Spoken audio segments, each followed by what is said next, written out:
सुलह हुदैबिया के बाद अब हमारी मुसलमानों से अगले 10 साल कोई जंग नहीं होगी। तो मुसलमानों ने अपनी पूरी अटेंशन यहूदियों की तरफ दी, क्योंकि यहूदियों की मुसलमानों के खिलाफ मुसलसल साजिशों और दूसरे कबीलों को भड़काने की वजह से इन पर हमला करो। और इन यहूदियों ने खंदक की जंग में भी मुसलमानों को नुकसान पहुंचाया। इसलिए मुसलमानों का मकसद इन साजिशों को खत्म करना था और इन यहूदियों का हेडक्वार्टर था खैबर। खैबर का किला पूरे अरब में सबसे मजबूत किलों में से एक था, जिसमें स्टील गेट्स, हाइट एडवांटेज और बेहतरीन डिफेंस सिस्टम था। और आज भी इसके किले अरब में मौजूद हैं। उस टाइम यहाँ खेती बाड़ी, फ्रूट फार्म्स और बिजनेस बहुत होता था। यहाँ की फसलें ये लोग पूरे अरब में एक्सपोर्ट करते, जिससे खैबर दौलत के लिहाज से भी बहुत स्ट्रॉन्ग था। और ये लोग सारा पैसा अपना इन्हीं किलों में सेव करके रखते, क्योंकि इन्हें यकीन था खैबर फतह करना नामुमकिन है। खैबर की मेजर आबादी दो हिस्सों में बटी हुई थी। पहले हिस्से में 5 किले थे एंड दूसरे में 3 किले। इनके अलावा और भी कई छोटे किले थे, बट इतने स्ट्रॉन्ग नहीं थे। इस बड़े मसले को हल करने के लिए रसूलुल्लाह सल्लल्लाहु अलैहि वसल्लम ने 1400 सहाबा के साथ खैबर की तरफ सफर किया। और ये वही सहाबी थे जो सुलह हुदैबिया के मौके में आपके साथ थे। मुसलमानों ने खैबर के किलों का जायजा किया और मुख्तलिफ तरीकों से पहले हिस्से को फतह करने की कोशिश की, लेकिन काफी कोशिशों के बाद भी किले फतह नहीं हो सके और इसी में काफी दिन गुजर गए। फिर रसूलुल्लाह सल्लल्लाहु अलैहि वसल्लम ने कहा कि मैं कल ऐसे इंसान को इस्लाम का झंडा दूंगा जो अल्लाह और उसके रसूल से मोहब्बत करता है और अल्लाह और उसके रसूल उससे मोहब्बत करते हैं। अगले दिन सारे मुसलमानों के दिल में यही ख्वाहिश थी कि झंडा उसे मिले, बट रसूलुल्लाह सल्लल्लाहु अलैहि वसल्लम ने सारे बुजुर्ग सहाबा को छोड़कर 29 ईयर ओल्ड अली बिन अबी तालिब को झंडा दिया। फिर हजरत अली ने कहा, मैं जी जान से लड़ूंगा। लेकिन आप सल्लल्लाहु अलैहि वसल्लम ने कहा, इत्मीनान से जाओ, पहले सबको इस्लाम की दावत देना। अगर तुम्हारी दावत से कोई एक भी मुसलमान हो जाए तो वो तुम्हारे लिए सारे ऊंटों से बेहतर होगा।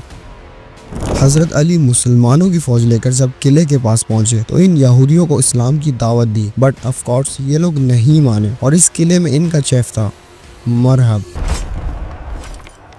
खैबर जानता है कि मैं मरहब हूँ। ये मरहब अपनी ताकत और बहादुरी के लिए पूरे अरब में मशहूर था। इसने मुसलमानों को चैलेंज किया, किसी में हिम्मत है जो मुझसे मुकाबला कर सके? तो हजरत अली मुकाबले के लिए सामने आए और एक ही वार में मरहब को मार दिया। फिर दोनों फौजों की जंग शुरू हुई। काफी दिनों की सख्त बैटल के बाद आखिर यहूदी पहले किले को छोड़कर दूसरे किले में भाग गए।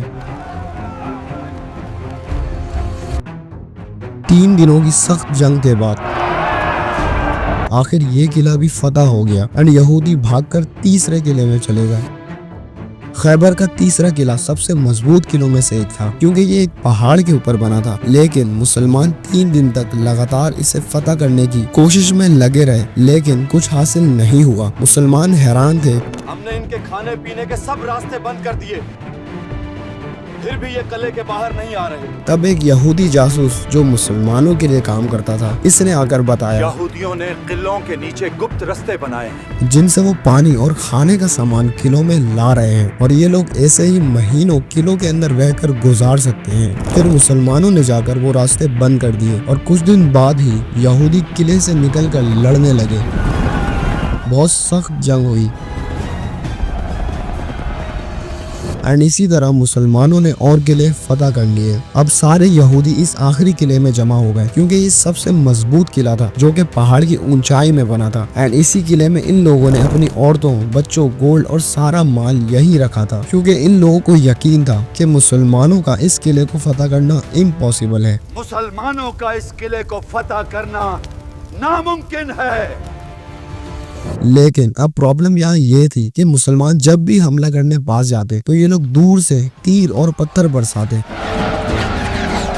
मुसलमानों ने पूरी कोशिश की, लेकिन किला फतह करना मुश्किल था। जब और कोई रास्ता नहीं बचा तो रसूलुल्लाह सल्लल्लाहु अलैहि वसल्लम ने टेक्नोलॉजी का फुल इस्तेमाल किया और कैटापल्ट्स को यूज करके लॉन्ग रेंज हमला किया और बहुत मेहनत के बाद किले की एक दीवार गिर गई। मुसलमानों ने फौरन अंदर घुसकर पूरी ताकत से हमला किया। यहूदियों ने अपनी औरतों, बच्चों और माल को छोड़कर किले के दूसरे हिस्से में भाग गए। अब यहाँ कुछ हिस्ट्री बुक्स में है कि आखिरी 3 किलों ने सरेंडर किया और कुछ कहते हैं कि 2 ने सरेंडर किया और एक में जंग हुई, लेकिन खैबर फतह हो गया। आखिरकार बड़ी सख्त जंग के बाद यहूदियों ने सरेंडर कर दिया। हम सरेंडर करते हैं। एंड रसूलुल्लाह सल्लल्लाहु अलैहि वसल्लम ने सबको माफ कर दिया, लेकिन एक शर्त रखी कि खैबर के फार्म्स और माल का आधा हिस्सा मुसलमानों को देना होगा। यहूदियों ने इसे खुशी खुशी एग्री कर लिया। खैबर से मुसलमानों को बहुत सारा माल, गोल्ड एंड सिल्वर मिला एंड मुसलमान पहली बार एक गरीब कौम से निकलकर पूरे अरब में सबसे ताकतवर और अमीर कौम बन गए। अब यहाँ सोचने वाली बात यह है कि यहूदी मदीने और इसके आसपास के इलाकों में क्यों रहते हैं, जिसे हम फिर कभी एक्सप्लेन करेंगे। लेकिन खैबर के बाद अब पहली बार मुसलमानों की जंग उस टाइम के सुपर पावर रोमन एम्पायर से हुई। लेकिन Subscribe.